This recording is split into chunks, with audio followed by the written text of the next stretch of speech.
नर्मदे हर, हर हर नर्मदे. आज आपण आलेलो आहे महेश्वर घाट या ठिकाणी. राजा सहस्त्रार्जुन याची ही नगरी होती. तसेच पूर्वी मालव राजाची राजधानी महिष्मती म्हणून जी ओळखली जात होती ती हीच नगरी. पुण्यश्लोक अहिल्याबाई होळकर यांनी या पुराणप्रसिद्ध नगरीला राजधानी केले. त्यांनी या नर्मदा तीरावर एक अगदी सुंदर दुमजली वाडा बांधला होता आणि याच ठिकाणावरून सुमारे 30 वर्षे त्यांनी राजकारभार पाहिला होता. महेश्वराचा घाट हा डोळ्याचे पारणे फेडणारा आहे. अहिल्यादेवींच्या राजवाड्यापेक्षाही हा घाट खूप सुंदर आहे. यावरूनच आपल्याला हे लक्षात येते की भोगापेक्षा त्यागाला किती महत्त्व आहे. महेश्वरला अहिल्याबाईंनी लहान मोठी अशी एकूण 60 ते 70 मंदिरं बांधली होती. मोठमोठ्या व्यापारी पेठा उभ्या केल्या होत्या. गरिबांसाठी अन्नछत्रे बांधली. देशोदेशीचे विद्वान, ब्राह्मण, पुराणिक, साधू या ठिकाणी निवासासाठी येत असत. अहिल्याबाईंनी महेश्वराला वस्त्र उद्योगाचे एक केंद्र बनवले होते. त्या साक्षात एक राजयोगिनी होत्या. एखाद्या व्रतस्थ योगिनीप्रमाणे त्यांचे जीवन होते.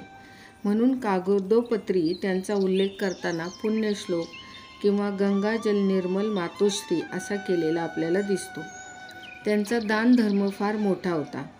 त्या श्रावणामध्ये कोटी लिंगार्चन करत असत. उपवास, व्रतवैकल्य, ब्राह्मण भोजन आदी धार्मिक विधी या वाड्यामध्ये होत असत. बद्रीनाथापासून तर रामेश्वरापर्यंत कोठेही गेलो तरी त्यांच्या कर्तृत्वाच्या खुणा आपल्याला सापडतात आणि त्या पाहून मराठी माणसाची छाती खरोखर अभिमानाने फुलून येते. औरंगजेबाने काशीचे मंदिर जेव्हा उद्ध्वस्त केले तेव्हा त्यानंतर अहिल्याबाईंनी त्या ठिकाणी जागा विकत घेऊन मंदिर बांधले. नाही तर काशी विश्वेश्वर आजपर्यंत इतिहास जमात झाले असते. तेथेच मणिकर्णिका घाट बांधला. गंगेची व इतर 6 मंदिरं त्यांनीच बांधली. धर्मशाळा बांधून ब्रह्मपुरीची स्थापना देखील त्यांनी केली. बद्रीनाथ येथील मंदिराचे शिखर अहिल्याबाईंनीच बांधलेले आहे. गुजरातमधील सोरटी सोमनाथ मंदिराचा जीर्णोद्धार देखील अहिल्यादेवी यांनीच केला. श्रीशैल्य या ठिकाणचा विस्तीर्ण घाट बांधला. वेरूळच्या घृष्णेश्वराचा जीर्णोद्धार त्यांनीच केलेला आहे. तसेच औंढ्या नागनाथ या मंदिराच्या पूजेसाठी वर्षासन दिले. गोकर्ण, महाबळेश्वर, भीमाशंकर या ठिकाणी अन्नछत्र सुरू केली. उज्जैनला महाकालेश्वराची पूजाची व्यवस्था त्यांनी करून ठेवलेली होती. अहिल्यादेवींचे देवघर तर फार सुंदर आहे. आजही ते जतन करून ठेवण्यात आलेले आहे. अहिल्यादेवींचा नित्यनियम होता. दररोज नर्मदा स्नान करून सूर्योदयापूर्वी लिंगार्चन स्वतः त्या करत असत. आजही नर्मदेश्वर बाणलिंगाच्या रूपात देवघरात चांदीच्या पात्रात, पिंडीत तर काही मोठ्या पितळी परातीत सुंदर रीतीने सजवून ठेवलेले दिसतात. आजही या बाणलिंगांची मोठ्या आस्थेने आणि श्रद्धेने पूजा केली जाते. याच देवघरात एक 20 किलो वजनाचा सोन्याचा पाळणा आहे. त्यात नंदकिशोर बालकृष्णाची मनमोहक मूर्ती आहे.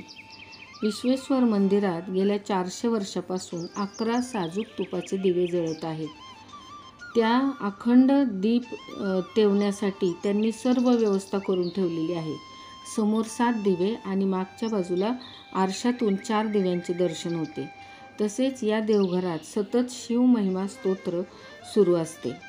या मंदिरात मनाला खरोखर अलौकिक शांती आणि प्रसन्नता प्राप्त होते. चित्त शुद्ध होते. मंदिराचा आवार आणि परिसर अतिशय स्वच्छ आणि भव्य आहे.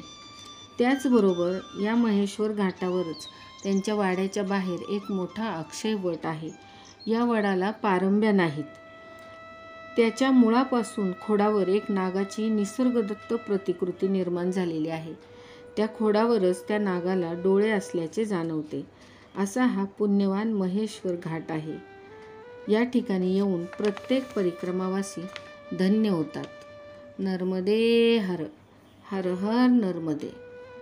आधी आपण महेश्वर मंदिरात जाऊ, पूजा करू आणि त्यानंतर या महेश्वर घाटावर बसून क्षणभर स्वतःला विसरून जाऊ. कारण अशा सुंदर कलाकृतीचा परिचय पुन्हा आपल्याला होणे नाही. नर्मदे हर, हर हर नर्मदे.